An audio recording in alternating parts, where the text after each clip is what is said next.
El siguiente es un programa mixto que contiene elementos de lenguaje, sexo, salud y violencia tipo A, que puede ser presenciado por niños, niñas y adolescentes sin la supervisión de sus madres, padres, representantes o responsables.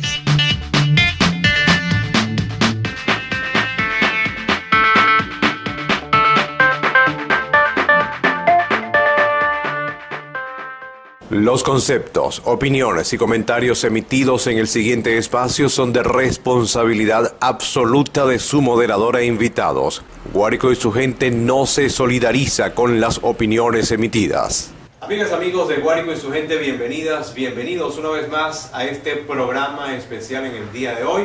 En los próximos minutos estaremos acompañados de representantes de 20 Venezuela. Vamos a utilizar los lentes para leer bien. Pedro Antonio de Mendonca es coordinador de 20 Venezuela acá en el estado Guárico. Me acompaña a mi izquierda. Bienvenido, muchas Pedro. Gracias. También está con nosotros Esteban Caji, coordinador de 20 Joven Guárico. Bienvenidos a nuestro programa en el día de hoy. Y bueno, recientemente acaban de finalizar un proceso electoral en donde se produjo pues la elección de 335 alcaldes en nuestro país y del gobernador del estado Zulia.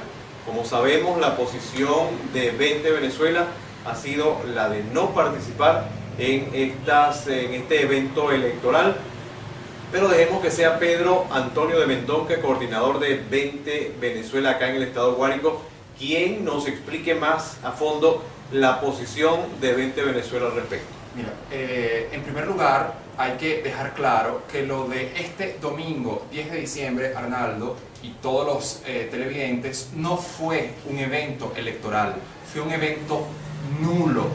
¿Quién puede creer que un régimen que tiene más de 80% de desaprobación en la población venezolana va a sacar 9 millones de votos y 50 y pico, 60 y pico, ya ni se sabe cuál fue la cifra que inventaron de votos? Fue un evento nulo, y lo que llama poderosamente la atención de lo que ocurrió el domingo fue el gesto de rebeldía que expresaron la mayoría de los venezolanos que no participaron en ese proceso. Y no fue esa no participación un acto de resignación o un acto de indiferencia, al contrario, fue un acto de profunda rebeldía, de profundo rechazo a esa dirigencia de parte y parte, pero también a la dirigencia de este lado que participó en ese proceso, y un mensaje claro de que esa no es la ruta para enfrentar a esta tiranía y para derrotarla. La ruta no es participando en un proceso electoral controlado, subordinado a una Asamblea Nacional Constituyente ilegítima, porque eso hay que tenerlo muy claro. Mientras exista una Asamblea Nacional Constituyente ilegítima, una Asamblea Nacional Constituyente cubana, aquí permanece la dictadura, de tal forma que no podemos hablar de procesos electorales cuando es la misma dictadura la que los controla. Bueno, sin embargo, también tenemos que destacar algo, Pedro, que a pesar de la interpretación que se le pueda dar desde el punto de vista de ilegal, sabemos las condiciones en que se conformó la Asamblea Nacional Constituyente, es una realidad que está en la calle, que es una autoridad que se ejerce en nombre de la Asamblea Nacional Constituyente. Se pueden ejercer muchas acciones y son realidades. Claro, y lo hacen porque son una dictadura, no tienen ninguna legitimidad. Nosotros, los ciudadanos venezolanos, el 16 de julio marcamos una ruta, casi 8 millones de venezolanos, desconocimiento a la Asamblea Nacional Constituyente, renovación de los poderes públicos por parte de la Asamblea Nacional legítima, que es el único poder con legitimidad en Venezuela, y avanzar hacia la conformación de un gobierno de transición. Esta fue la ruta que nos planteamos, la del 16 de julio, y fue la ruta que también entendió la comunidad internacional, que pasó en primer lugar de la indiferencia a la retórica y de la retórica a la acción, retirando embajadores, las sanciones. Al final, el régimen lo que busca con estos procesos fraudulentos, bufos, porque al final lo que hacen es burlarse de los venezolanos, es eso, es ganar estabilidad, ganar tiempo, quiere que la comunidad internacional le retire las sanciones y quiere que la oposición o la supuesta oposición que participe en este proceso que vamos a ver el viernes, una nueva reedición de estos supuestos diálogos en República Dominicana, lo que buscan es que la oposición, la Asamblea Nacional Legítima, le refinancie la deuda. Para ellos, en primer lugar, buscan tiempo, buscan plata porque no tienen plata para comenzar el año 2018. y buscan reconocimiento de parte de la oposición para que la comunidad internacional le retire las sanciones. Es lo único que buscan, de tal forma que nuestro mensaje en 20 Venezuela es para la gente un mensaje de admiración a los ciudadanos venezolanos que no participaron en este proceso del domingo, que como digo es un proceso nulo, es un proceso que no existe. Tú dirás, bueno, ahora hay alcaldes en ejercicio, son autoridades ilegítimas, porque emanaron de un proceso electoral ilegítimo de origen. Ahora, el mensaje que tú le das es a las personas que no participaron, pero yo también quisiera que preguntarles a cualquiera de los dos que desee responder o a los dos que tengan opiniones, ¿qué mensaje se le da al que participó, que también es un venezolano, que a lo mejor no tiene la misma convicción que tienes tú en el que el proceso es nulo? ¿Qué mensaje se le puede dar a esa persona que participó? Y sobre todo acuérdate que también tenemos que diferenciar dos participantes. Hay gente que venezolana es amante del voto, es tradicionalmente amante del voto y participa en cuanto al proceso electoral, no está viendo más allá de que si es amañado, que si hay carnet, que si hay presión de algún tipo.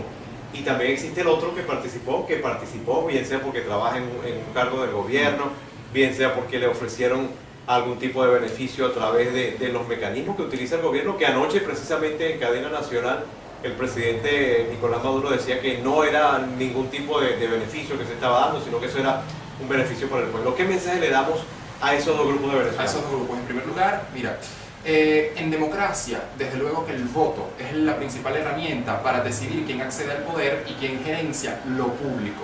En dictadura, el voto es un instrumento que sirve en algunos casos y en otros casos no. En este caso, el voto controlado o un proceso electoral controlado por un Consejo Nacional Electoral ilegítimo, reconocido así por nosotros los venezolanos, pero también por la comunidad internacional, no es un instrumento de lucha efectivo.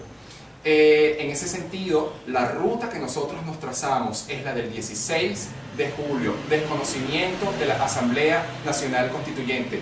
Nunca como antes del 16 de julio, los venezolanos habíamos estado tan unidos en torno a una causa. ¿Qué pasó después? Una dirigencia se decidió despegarse de ese mandato y mira los resultados al día de hoy. Vamos a comparar la Venezuela del 16 de julio a la Venezuela de hoy, en términos de convicción, en términos de unión. Estábamos más unidos que nunca. Hoy es una dirigencia totalmente confundida, es una dirigencia totalmente descarrilada y desapegada de ese mandato. Con respecto a las otras personas que participaron porque fueron producto de chantaje, de extorsión, que si salían a votar les iban a pagar 500.000 bolívares, que no sé qué, la pensión.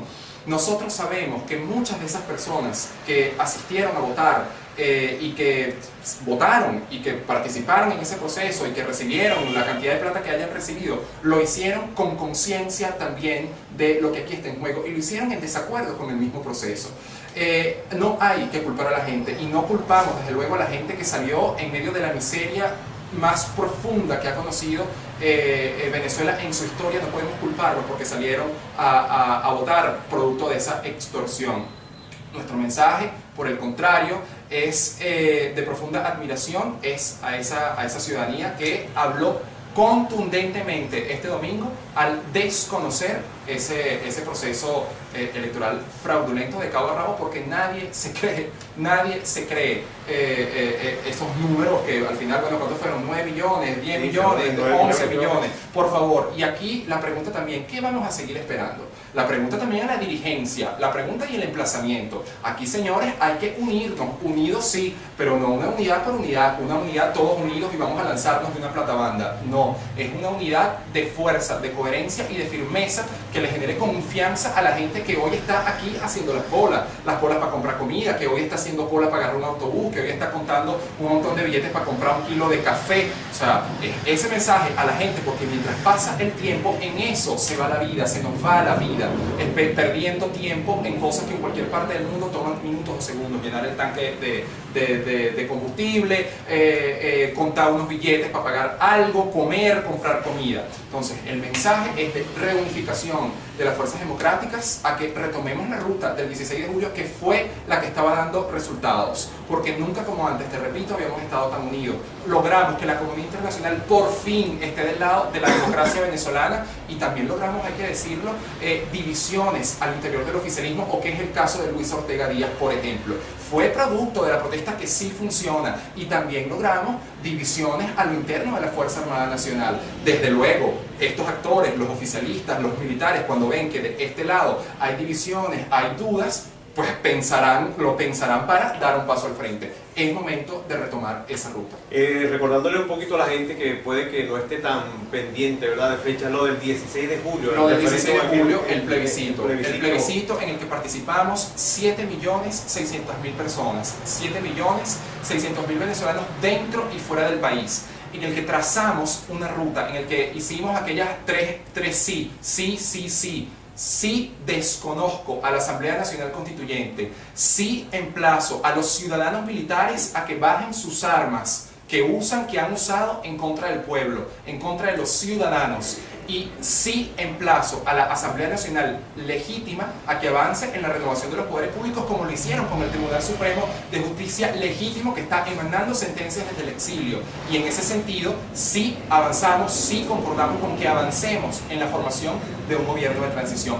Esa es la ruta, no solamente de 20 Venezuela, sino de los ciudadanos de bien que queremos salir de este desastre, de esta angustia que nos tiene, pero en el siglo ya no 20, en el siglo 19, 18, 17. Ahí se puede hacer un contraste, Pedro, entre las imágenes que uno veía en estas últimas elecciones o procesos electorales, como tú lo quieras llamar, y lo que fue ese plebiscito del 16 de julio, cómo asistió masivamente las personas, a pesar de que lo que tenía que marcar 3X, ¿no? Sí, e introducir la papeleta en una caja de resguardo. Ahí se aprecia esa diferencia. Así es, porque era un proceso que generaba confianza, porque estaba además administrado, en primer lugar convocado por una fuerza que genera confianza a la ciudadanía, y en segundo lugar administrado por rectores de universidades, gente que tiene la experticia para llevar adelante esos procesos, que no es desde luego ni Tibisay Lucena ni las otras señoras del Consejo Nacional Electoral, que son un agente del régimen, no solamente de Maduro, sino también de los Castro. Es un CNE cubano. ¿Y qué dicen los jóvenes? Que no nos ha hablado nada prácticamente de lo que hemos nosotros conversado en este momento, la posición de los jóvenes. ¿Qué sienten los jóvenes hoy en día? Bueno, ahorita los jóvenes nos sentimos un poco, delante de este régimen, nos sentimos un poco contraídos, ¿me entiendes? Con ese, claro, hemos visto en este mismo año como salimos los jóvenes a la calle a expresar nuestro descontento delante de este régimen, que nos ha mantenido así como estamos, pues. Nos da dolor. Nosotros, por ejemplo, salir a estudiar o hacer el esfuerzo de ir a estudiar y sin tener los recursos económicos, porque tenemos no solo el gasto de, por ejemplo, del alquiler, el gasto de mantener nosotros mismos la comida, nuestras mamás, mantenerse ellas y darnos a nosotros. Eso ha hecho que nosotros nos sintamos descontentos hacia lo que está haciendo este gobierno. Es por eso que nosotros los jóvenes decidimos ya no tener más miedo, y cada día nosotros ya, por lo menos en la universidad y en varias partes, ya tú ves los jóvenes que ya demuestran su descontento, ya los ves en la cola y dicen ya no queremos hacer más cola. Por cierto, yo soy de San Juan de los Morros, allá hubo una cola que estaban comprando harina pan, y hubo un joven que se paró y dijo, y él no era de ningún partido y no lo conozco, y él se paró y dijo, ya basta de hacer esta cola, ¿hasta cuándo vamos a seguir en esto? ¿Y hasta cuándo? Y era un joven como yo, y eso me hace a mí motivar, y eso yo he visto, que se ha motivado ya bastante jóvenes. Claro, hay otros que se han mantenido como que, vamos a ver qué pasa, para ver si me animo, no me animo, esos jóvenes así, pero yo he visto bastante que han dejado el miedo y están saliendo.